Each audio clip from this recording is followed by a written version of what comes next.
Karine est la cuisinière de l'association Les Productions de l'Amulette. Et ça fait un bail qu'elle est là, elle aussi. J'ai un petit syndrome de Stockholm. Voilà, je veux pas partir, je sais pas pourquoi, alors que je devrais. Parce que je me fais exploiter, je suis même pas payée. Mais comme tout le monde ici.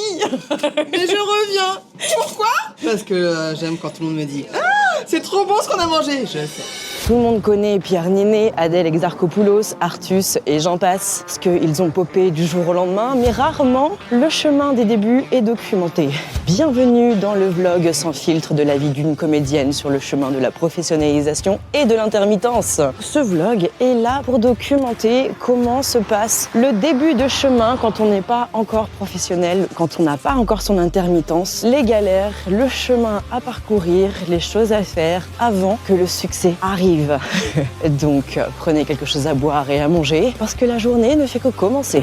Non, ça va être celui-là. Le porte-parole de la Ligue des droits de l'homme. Quelle idée de mettre des interrupteurs à l'autre bout de la... Voilà. Alors je vais vous présenter Maxime Le Guillot qui est le président de notre asso. Administrativement, nous sommes nés le 8 octobre 2020, mais c'est pendant le confinement, en mars de cette année 2020, que j'ai eu l'idée de faire un film qui était mon premier blockbuster, L'Encou, une parodie de film d'horreur. Et de là, je me suis dit, bon, c'est bien de faire des films, mais en fait, moi, j'avais juste écrit le scénario, trouvé les 4 comédiens, et en faisant le film, je me suis rendu compte qu'il fallait des techniciens en effets spéciaux, des techniciens lumière, qu'il fallait une équipe, qu'il fallait une structure. Le film est né quand même, il a accouché dans la douleur. On a fait un tournage marathon. À l'époque, il y avait les couvre-feux, donc on a fait deux week-ends de 13 à 5 heures. Qui ont participé s'en souviennent, n'est-ce pas Astrid? Alors, tu la ramènes moi? Et pourquoi vous, les esprits, vous attaquez tout le temps la nuit, quand il y a personne? Hein? Parce que vous êtes des gros lâches. Couille molle, couille molle, couille molle. On a continué à développer l'association. Enfin, moi, j'ai continué l'association puisque je me suis rendu compte vraiment qu'il fallait qu'on attire des talents, qu'on attire des subventions, qu'on se fasse aider, qu'on se fasse connaître. Et de là, 4 ans plus tard, on arrive au début 2026 et notre association s'est plutôt pas mal développée puisqu'on a reçu entre-temps des subventions de la mairie. On a reçu l'an dernier une subvention du département. Et on a aussi 2 cinémas maintenant, le Bonne Garde et le Lutetia, qui diffusent notre documentaire. Premier documentaire Nantes au singulier, justement, qui a fait 2 pages dans un journal Presse Océan, journal local, qui a attiré d'autres médias comme une TV Média, qui est un web média, une télé sur le net. On a eu 2 de nos films qui ont été sélectionnés dans un festival à Ancenis, ça c'était pour l'an dernier, Tridémar et Antoine Duclos. Donc voilà, disons qu'on arrive à développer notre diffusion, notre couverture médiatique, donc c'est beaucoup de travail, mine de rien. Donc ce qui est encourageant, c'est que depuis 6 ans, on a réussi à atteindre nos objectifs. Ça prend beaucoup de temps, on est dans l'associatif, donc on passe après la vie privée des gens, on passe après leur travail, etc. Mais on arrive à fédérer une équipe qui est toujours là, qui est soudée pour organiser les soirées clap, où on invite des cinéastes émergents, où on présente au public des bons films de qualité. Et notre objectif, c'est de fédérer aussi des techniciens pour faire des projets sérieux et, à terme, créer une structure de production locale. On y arrive puisque on a réussi l'an dernier à payer nos 2 premiers cachets. Ma foi, c'est plutôt sympathique. Alors, je vais vous présenter quelques réels de l'association qui participent souvent au clap, qui aident énormément à l'association, surtout pour nos soirées clap. Je m'appelle Mathieu Hague, je suis un des membres fondateurs des Productions de l'Amulette, l'association qui a fondé le CLAP. Je suis réalisateur nantais de courts-métrages, je suis en train d'essayer de faire mon premier long-métrage. Faire des films en 2 mois, paradoxalement, c'est plus difficile que de faire en 2 ou 3 jours, qui est le concept du kino, dont est tiré justement le CLAP. C'est faire bien avec rien, faire mieux avec peu. Quand on a 2 mois, très souvent on laisse passer le premier mois et c'est au 2e mois qu'on se met à rusher. Donc on n'a pas l'énergie directement comme avec le kino.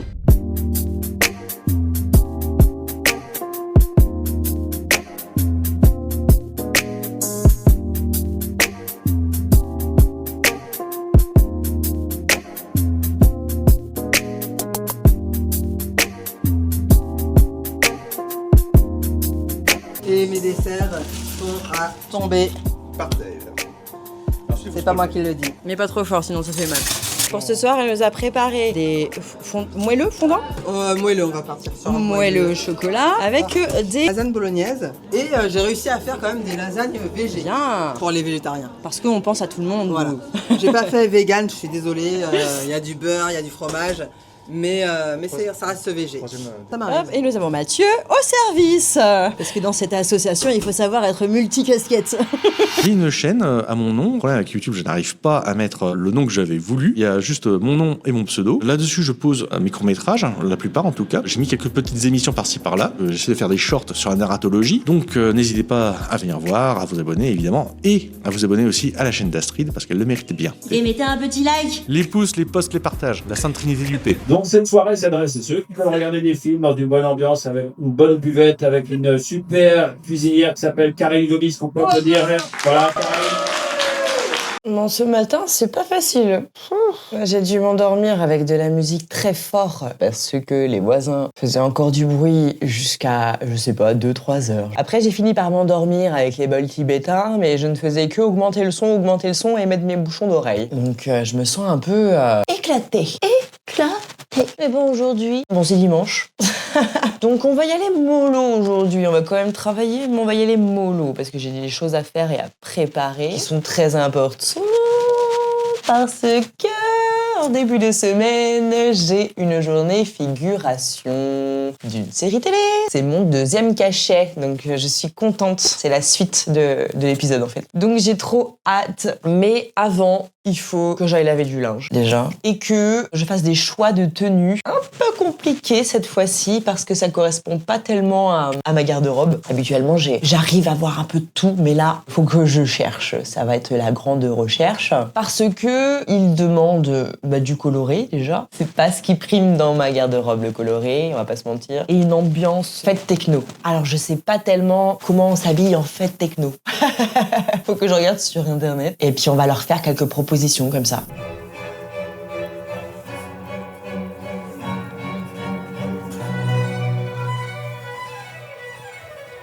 J'adore celle-ci. Bon, ça m'aide pas à me concentrer pour travailler, je divague du coup.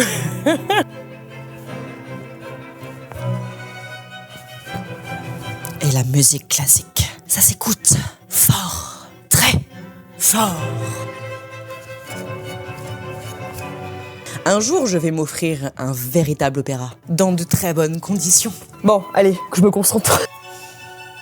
La légende raconte qu'elle n'y arrivera jamais.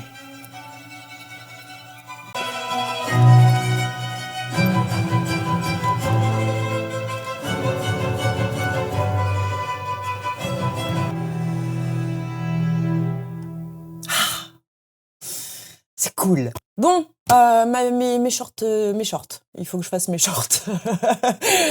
A few moments later. Voilà, ça y est, c'est lancé. En fait, pour faire mes shorts YouTube, eh bien, j'utilise CapCut. C'est vraiment très utile quand t'as pas forcément d'énormes compétences en montage. Ah oui, puis j'ai oublié de dire une chose très importante. Ça fait 1 semaine que je n'ai plus d'eau chaude. Parce que ma chaudière, elle est en panne. Heureusement que j'ai une bouilloire pour me faire chauffer de l'eau pour faire une toilette au gant. Ça se passe bien, relativement, mais quand même, je cumule des histoires entre la coupure d'électricité que j'ai eue au Nouvel An pendant 24 heures, mon mal de dos persistant, la chaudière qui est en panne, ça fait beaucoup, ça fait beaucoup. On espère que tous ces problèmes, c'est pour une année exceptionnelle.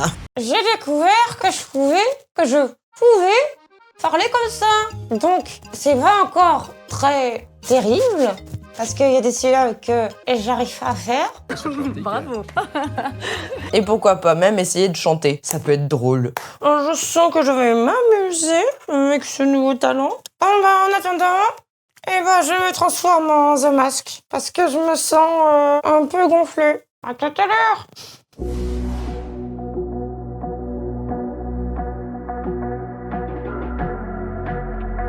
Bon, écoutez, on va faire les essayages. Je vais vous montrer à peu près ce que j'ai pris de ce qui était à peu près coloré dans mon armoire. J'ai fait des photos et je leur envoie via le numéro de téléphone. La première fois, ça s'est passé comme ça. J'ai pris des photos de mes tenues et elles m'ont validé certaines choses, pas validé d'autres. Donc du coup, je ramène ce qu'elles me valident et tout en prenant plus à côté. Je préfère toujours en prendre plus que pas assez.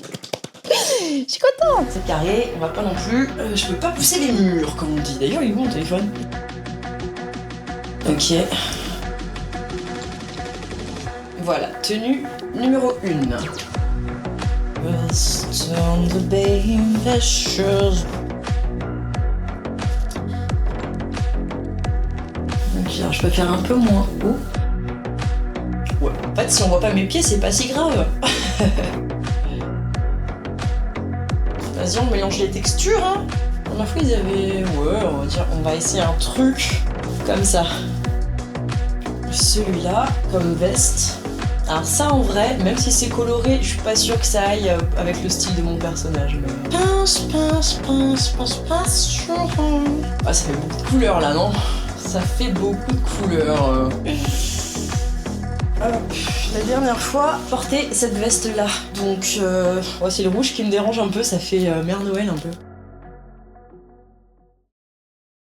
Bon, déjà, je vais envoyer à la costumière et on va bien voir ce qu'elle me dit. Bon, comment ça va, vous? Je vais pas vous mentir, hier, j'ai eu une crise de flémingite aiguë, je n'ai absolument rien fait alors que c'était lundi, le début de semaine. Et en même temps, j'ai appris que le tournage, finalement, ce n'était pas le 2, mais aujourd'hui, le 3. J'avais finalement une journée d'avance dans mon planning, ce qui fait que j'ai rien fait, en fait, hier. À part voir Fred en toute intimité, sans caméra, faire les courses, m'acheter de quoi faire une tartiflette. Je me suis lavé les cheveux et aujourd'hui on va essayer de se réveiller pour le tournage. J'ai eu mes horaires, donc je vais tourner de 13h45 à minuit et je vais essayer de vous filmer. Je dis bien essayer parce que ça peut ne pas être évident pour ne pas tout dévoiler. Mais en tout cas, je suis très contente de cette journée. C'est moche, mais qu'est-ce que ça fait du bien par contre. Finalement, la costumière a validé mon costume, donc il faut que je ramène mon jean, certainement le teddy que j'avais la dernière fois, le body rayé rouge et noir, et ma veste noire en simili-cuir, et le béret, ainsi que mes Rangers. D'ailleurs, il faut que je cire mes Rangers, parce qu'elles sont affreuses.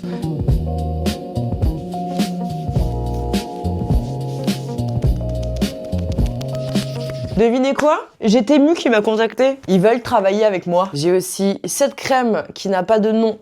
C'est ma mère qui me l'a offert. Elle est super pour se réveiller le matin. Elle est mentholée un petit peu, là, c'est de la gelée. Elle est très curieuse. Vraiment, la texture est...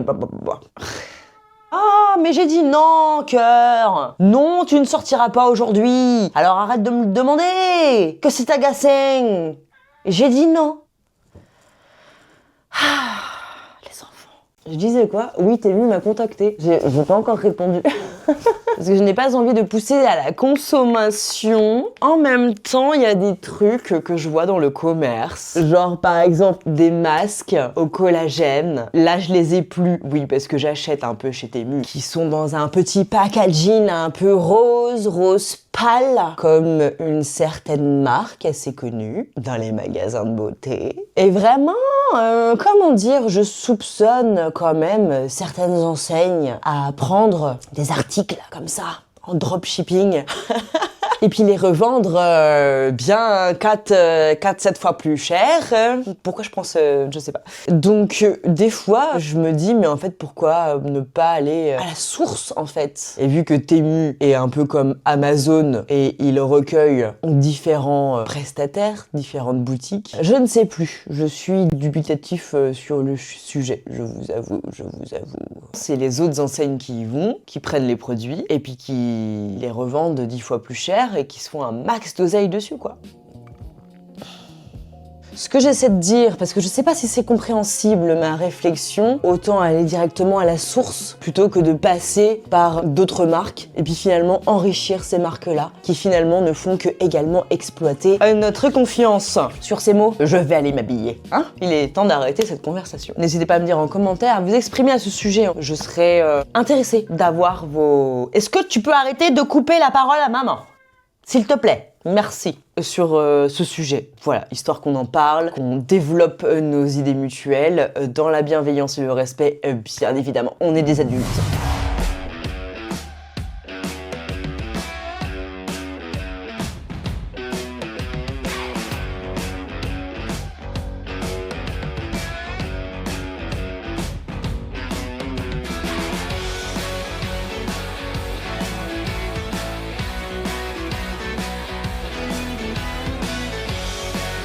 C'est avec la voix un peu voilée que je vais vous raconter comment s'est passée ma journée de figuration, étant donné que le lendemain je suis tombée malade, j'ai un rhume. C'est des petits souvenirs qui font toujours plaisir. Tout à l'heure, va falloir que j'aille retourner voir Sophie, qui est la directrice des castings, parce que quand je suis partie le soir, j'ai gardé les bagues. C'est dommage, j'aurais bien aimé les garder, je vous avoue, parce que je les trouvais quand même très chouettes. Mais j'ai quand même dit à la production, je suis partie avec les bagues.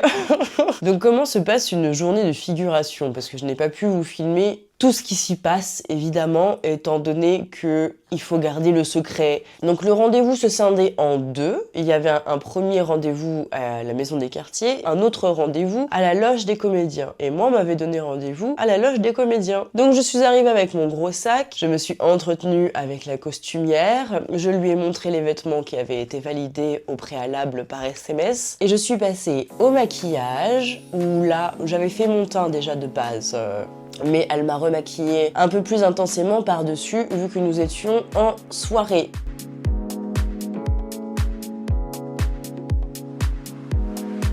Je suis passée dans les mains de Balthazar qui m'a juste ajusté la coiffure que j'avais faite finalement. Il aimait très bien ma tresse, donc ils étaient tous très fans de ma veste. J'étais assez contente, j'ai eu plein de compliments. De toute façon, l'équipe est vraiment hyper sympa. C'est vraiment tous des amours, ils m'ont tous bien accueilli, tous avec le sourire, les bonnes vibes, la bonne énergie, ils étaient contents.